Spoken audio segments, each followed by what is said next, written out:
Before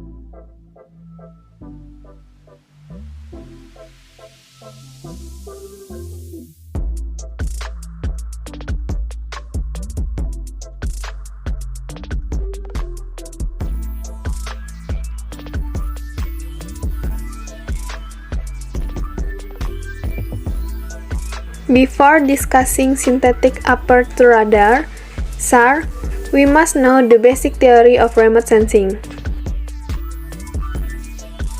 What is remote sensing? Remote sensing is a technique to get information by using electromagnetic radiation sensor to record the appearance of the Earth. Electromagnetic waves are an important part of remote sensing.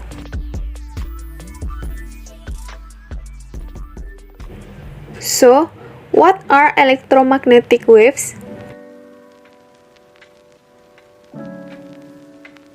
Electromagnetic waves are a form of energy that can be observed through the interaction of waves with objects.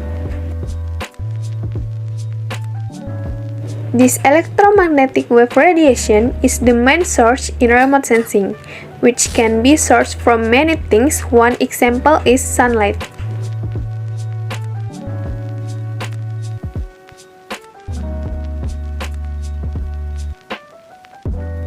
Electromagnetic waves are part of continuous spectrum.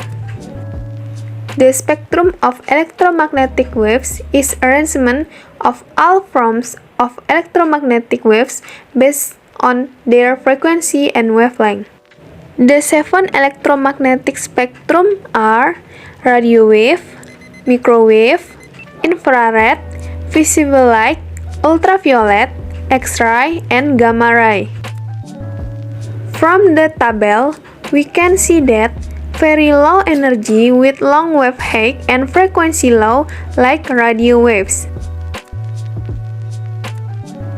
Very high energy with low wave and high frequency like gamma ray. And then there are sensors.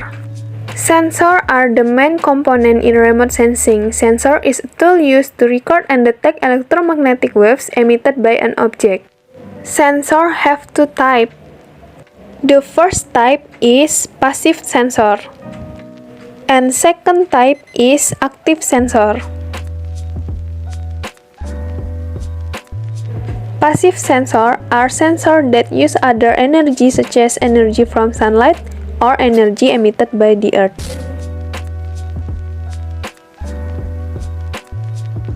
Active sensor is a sensor that uses energy from the sensor. That's all for me. Thank you for your attention. What is synthetic aperture radar, or SAR?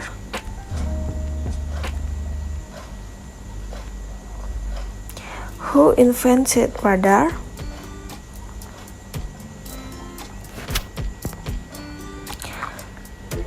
And what are the advantages of SAR?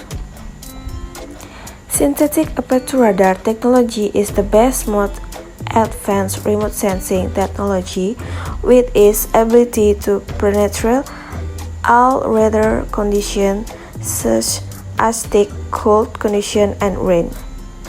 With the completeness of the information include polarization, amplitude, and phase peak in complex number. What we will discuss on the occasion is the inventor of radar is Robert Watson.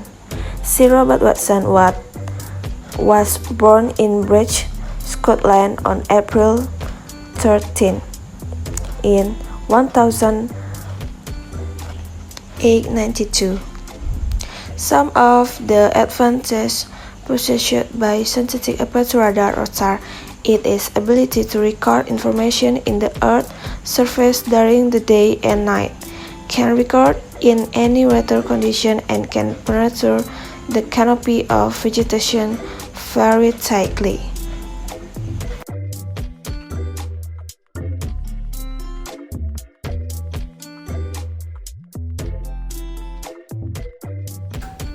Synthetic aperture radar sensors generally record the Earth's surface at an angle position. This system is known side-looking or side view. Especially for SAR sensor installed on aircraft, this system is known as side-looking airborne radars, or SLAR. The SAR sensor emits electromagnetic waves, the speed of which is equivalent to the speed of light.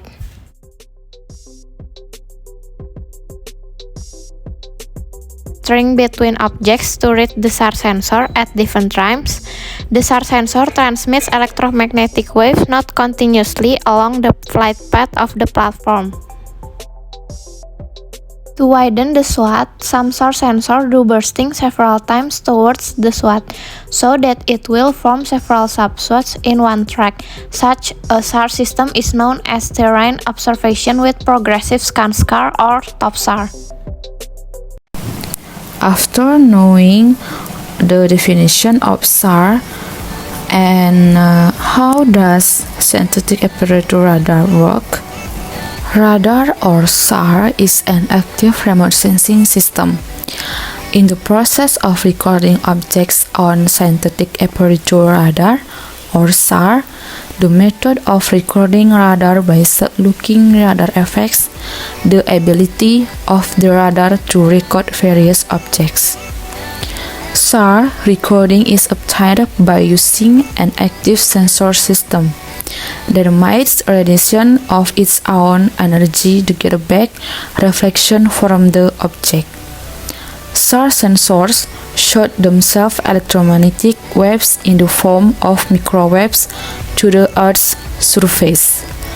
When the waves fired by the SAR sensor hit an object on the Earth's surface, the wave will be backscattered by the object on the Earth's surface, and the backscatter will be caught by the SAR sensor. SAR can penetrate clouds and some other objects because of its longer wavelength than the usual optical waves with visible bands.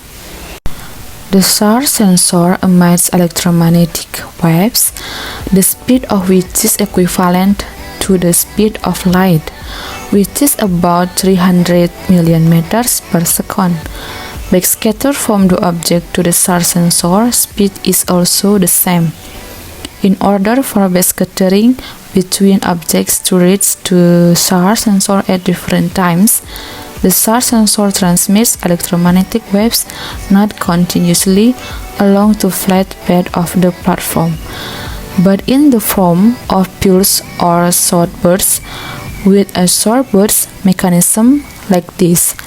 Theoretically, image pixels along the flight platform. For image formation along the flight path, the problem of the time interval required for image formation is solved by using short burst technique. However, the SAR image to be produced is not only in the form of a single line along the flight path. In one, if the SAR sensor records in the vertical direction, then in the swath direction, pixels or images cannot be formed.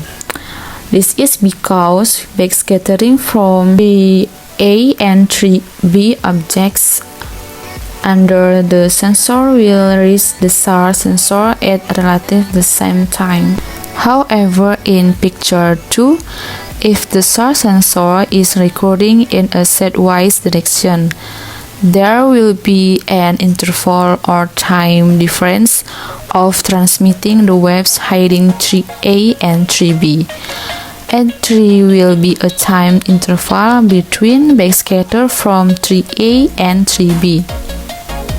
Some of the advantages possessed by synthetic aperture radar are its ability to record information on the Earth's surface during the day and night, can record in any weather conditions, and can penetrate very dense vegetation canopy.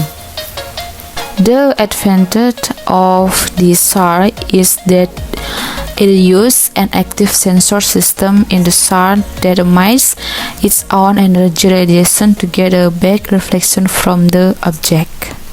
SAR data processing and state and methods.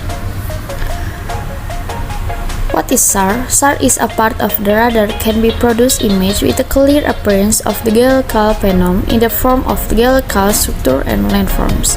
Sentinel-1 SAR data to be processed include dual polarized VV and VH bands as well as scientific band. To process and extract information from SAR data, the data pre-processing stage must be first carried out by eliminate radiometric and geometric image distortion, either caused by the sideways sensing SAR imaging geometry or distortion of the backscattering radar signal, or referred to as data calibration.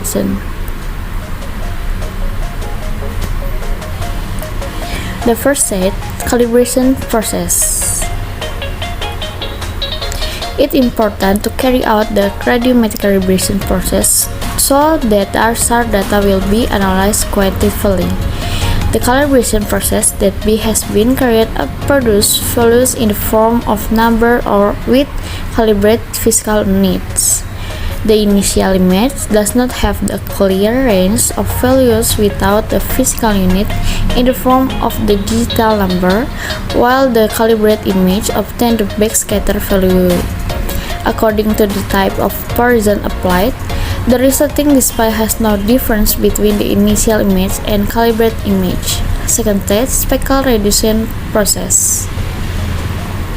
Speckle effects or visible spots such as salt or pixel values that are too high and low in SAR image are caused by reflection from objects on the earth and interfere with the backscattering of the radar signal. Speckle filter can be applied to reduce this effect. Speckle filter still maintains the spatial resolution of the image. The third stage is geometric correction.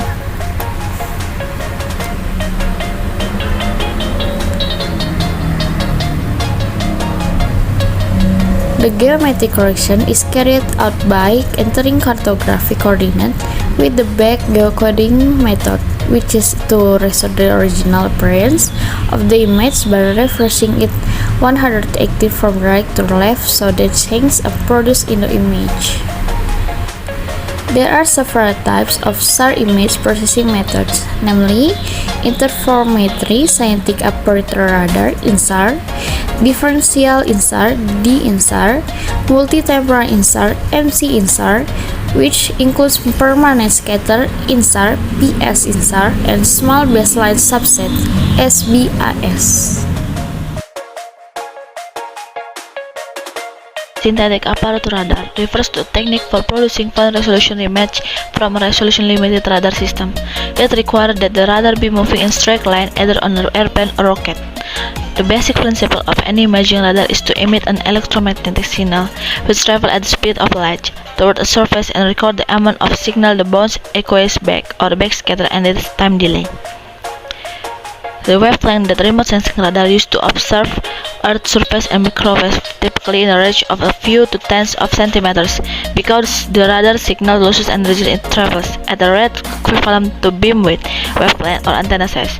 By the time it hits surface, the beam has spread dramatically.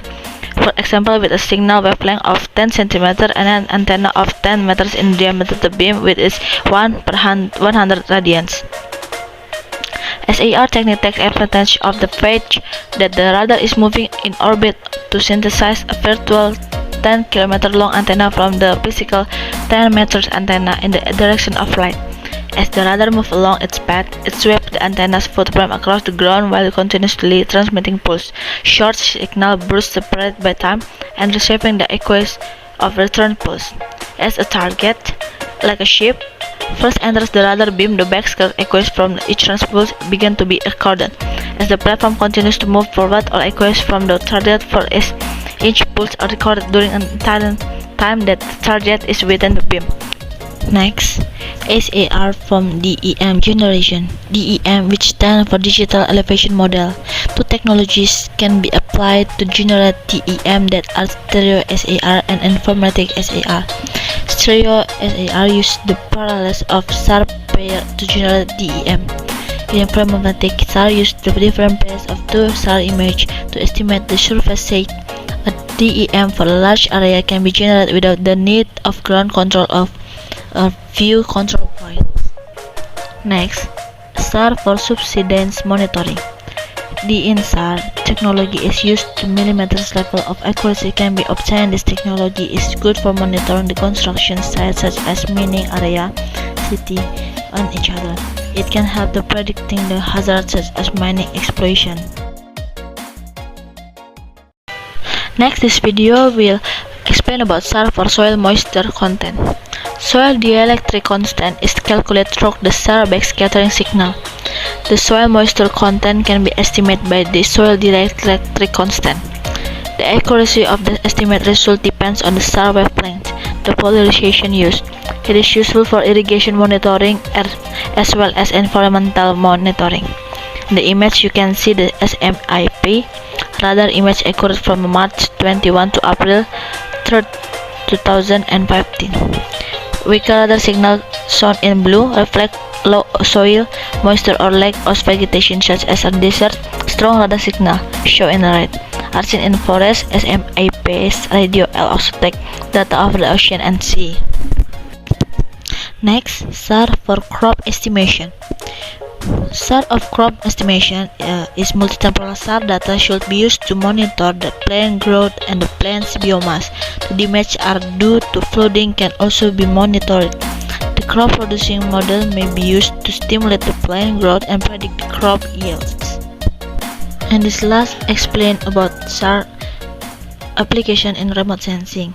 SAR for flood control. SAR data is weather independent. It can be obtained before, during, and after the flood event. The flood area and flood effect area can be mapped. The flood movement can be delineated. Any kind of error present in remote sensing image are known as image distortion.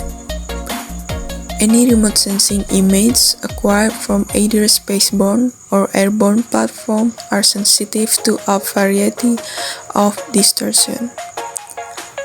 Distortion occurring in remote sensing image can be categorized into two types: radiometric distortion and geometric distortion. All remote sensing images are subject to some form of geometric distortion, depending on the manner in which the data are acquired.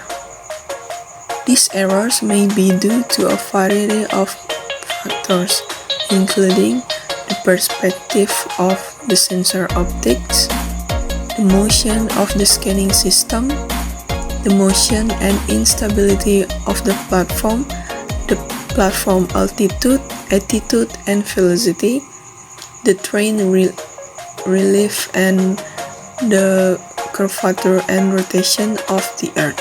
Sensor record the intensity of electromagnetic radiation (EMR) as digital numbers.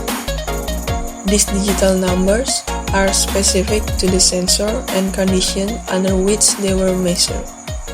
However, there are variations in the pixel intensities irrespective of the object or scene being scanned. The record values get distorted due to one more of the following factors. The first one is sensor aging. And the second, random malfunctioning of the sensor elements. Atmospheric interference at the time of image acquisition, and the last one is the topographic effects. The above factors affect radiometry of the image and resultant distortion are known as radiometric distortion.